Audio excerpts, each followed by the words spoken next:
불순종하면 인생을 낭비할 뿐이다. 불순종하면 인생을 낭비할 뿐이다 라는 제목으로 말씀 전하겠습니다. 신명기의 그 전반부인 그 1절로 1장에서 30장까지는 모세의 고별 설교가 기록되어 있습니다.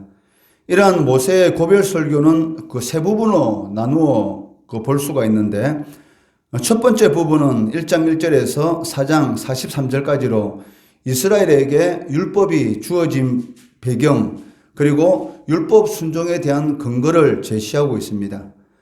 두 번째 고별 설교 부분은 4장 44절에서 26장까지인데 율법의 구체적인 내용들을 제시하고 있고, 세 번째 설교 부분은 27장에서 30장까지인데 율법에 대한 그 순종의 자세를 유지할 것을 촉구하는 그러한 내용들로 이루어져 있습니다.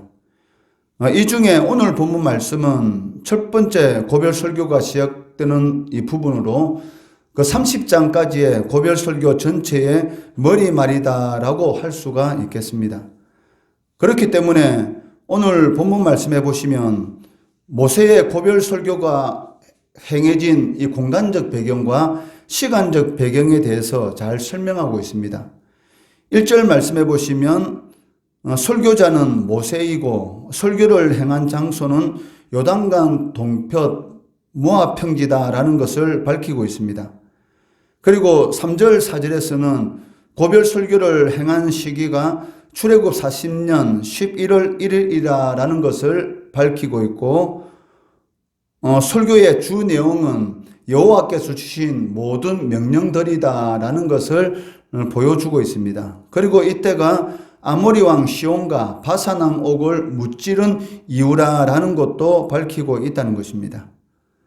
2절 말씀해 보시면 호렙산에서 세일산을 지나 가데스 바네아까지 10하루 길이었더라라고 말씀하고 있는데, 이 말씀을 기록한 모세의 의도는 단순히 그 여행 정보를 전하기 위한 것이 아니라는 것입니다.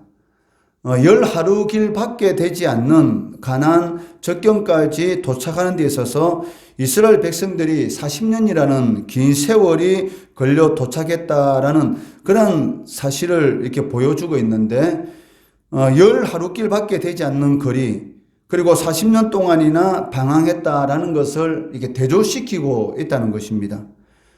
이를 통해서 그 하나님께 대한 이 불순종의 그 결과가 얼마나 참담한 것인가를 우리들에게 잘 보여주고 있습니다. 하나님께 대한 반역과 불순종의 이 대가로 인해서 이스라엘 백성들은 그 40여 년을 방황한 끝에 비로소 가나안이 보이는 모압 평지에 이룰 수 있었다라는 것을 말씀하고 있습니다. 그런데 그 과정에서 출애굽 1세대들, 즉 당시 20세 이상 되는 출애굽 1세대는 다 죽는 그러한 이 비참한 결과를 당하게 되었고, 오직 여호수아와 갈렙만, 즉 불순종과 불신앙을 행하는 그러한 세대 가운데서 하나님께 대한 그런 의로움을 지켰던 여호수아와 갈렙만 살아남았던 것입니다. 이것을 통해서 우리가 무엇을 알 수가 있겠습니까? 예나 지금이나 그리고 앞으로도 하나님의 백성들이 인생을 그 헛되이 낭비하지 않고 형통한 그러한 삶을 살 수 있는 것은 하나님을 신뢰하고 하나님의 명령과 가르침에 충실해야 한다는 것을 알 수가 있다는 것이죠. 11일 만에 도착할 수 있는 이 가나안 땅 접경 지역을 이 40년 동안 광야에서 방황하게 되는, 그리고 하나님의 말씀에 불신앙과 불순종했던 1세대를 다 죽게 되는 그런 비참한 그 인생을 허비하는 그런 이런 그 시기를 보내지 않을 수 있는 그 길이 무엇인가? 하나님과 동행하는 형통한 삶을 살아갈 수 있는 그 길이 무엇인가? 전적으로 하나님을 신뢰하는 것입니다.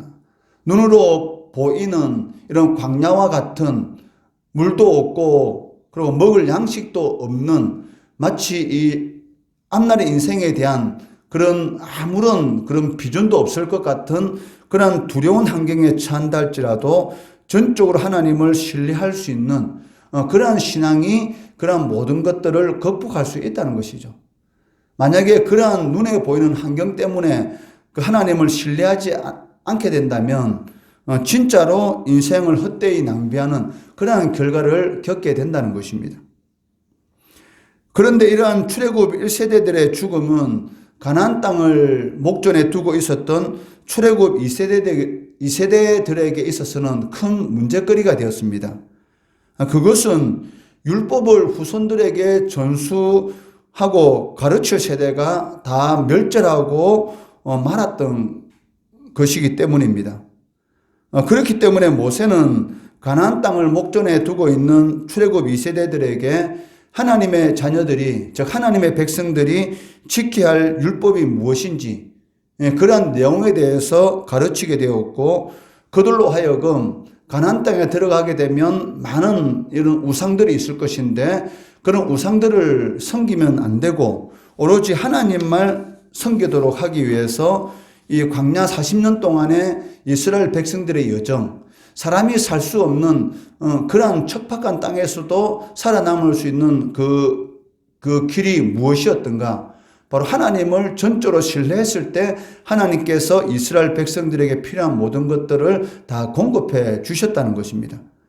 그러한 요점들에 대해서 밝히고 있고 시내산에서 받은 이 율법에 대해서 종합적으로 정리해서 재해석함으로 선포하고 있다는 것입니다. 이 신명기라는 그 말의 그 의미가 무엇입니까? 두 번째 율법이라는 그런 뜻을 가지고 있는데 이것은 율법을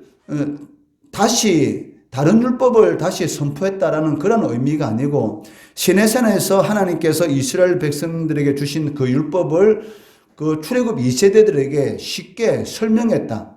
즉 재해석해서 가르쳤다라는 그런 의미가 바로 이 신명기라는 그 이 책 제목에 들어있다는 것입니다. 이처럼 모세가 하나님의 말씀을 선포하고 재해석해서 설명하는 그 이유가 무엇입니까? 바로 이스라엘 백성들을 위해서라는 것입니다. 3절 말씀해 보시면 40째 해 11째 달 그 달 첫째 날에 모세가 이스라엘 자손에게 여호와께서 그들을 위하여 자기의 주신 명령을 다 알렸으니 하나님께서 하나님의 말씀을 하나님의 백성들에게 주시는 그 이유는 하나님의 백성들을 위해서 주시는 것입니다. 하나님의 말씀을 하나님께서 당신의 백성들을 억압하고 구속하기 위해서 하나님의 말씀을 주신 것이 아니라는 것입니다. 물론 그 하나님의 말씀 상당 부분은 인간의 자유를 제한하는 그러한 내용들이 있고 하나님의 명령을 거스르게 되면 형벌이 주어진다는 것을 분명히 밝히고 있습니다. 그렇지만 설령 하나님의 말씀이 인간의 자유를 제한하고 또 힘든 수고를 요구한다 할지라도 하나님의 말씀의 궁극적인 목적은 다 우리를 위한 것, 즉 하나님의 백성들을 위해서 주어진 것이다라는 것을 명심해야 한다는 것이죠. 이스라엘 백성들이 하나님께서 애굽 430년의 이 종살이야 하는 가운데 구원해 주신 그 이유가 무엇입니까? 고통 가운데 이스라엘 백성들이 하나님 앞에 간절히 부르짖었기 때문에 그 고통이 너무나 심해서 그 고통을 감당할 수 없었기 때문에 이스라엘 백성들이 하나님 앞에 끊임없이 부르짖었고 하나님께서 아브라함과 이삭과 야곱에게 약속하신 그 언약을 기억하시고 모세를 통해서 이스라엘 백성들을 이 광야로 이렇게 불러서 구원해 주신 것입니다. 하나님께서 광야로 이스라엘 백성들을 불러주실 때는 이스라엘 백성들이 생각했던 것처럼 그 무덤이 없어서 장사할 장소가 없어서 이스라엘 백성들을 그곳으로 인도해 주신 것이 아니죠. 젖과 꿀이 흐르는 가나안 땅을 이스라엘 백성들에 주시기 위해서 이스라엘 백성들을 광야로 불러내셨다는 것입니다. 그러니까 불러내신 그 첫 번째 이유는 자신들이 하나님 앞에 기도했고 기도 응답으로 광야로 불러주셨고 그리고 광야의 삶을 통해서 이 애굽에서 이 종살이 하면서 몸에 배겼던 그 나쁜 습성들 또 애굽에서 섬겼던 많은 우상들에 대한 잔재를 없애기 위해서 하나님께서 광야 생활이라는 그곳에서 삶을 통해서 진정한 신이 누구인가? 하나님의 백성들에게 필요를 공급해 주시는 분이 누구인가? 그것은 자연이 아니라는 것입니다. 하나님께서 공급해 주시는 것이죠. 자연이 만나를 주고 바위 이렇게 틀어서 물을 주는 것이 아니라 궁극적으로 이스라엘 백성들의 필요한 것을 공급해 주시는 것은 누구시다? 하나님이시다.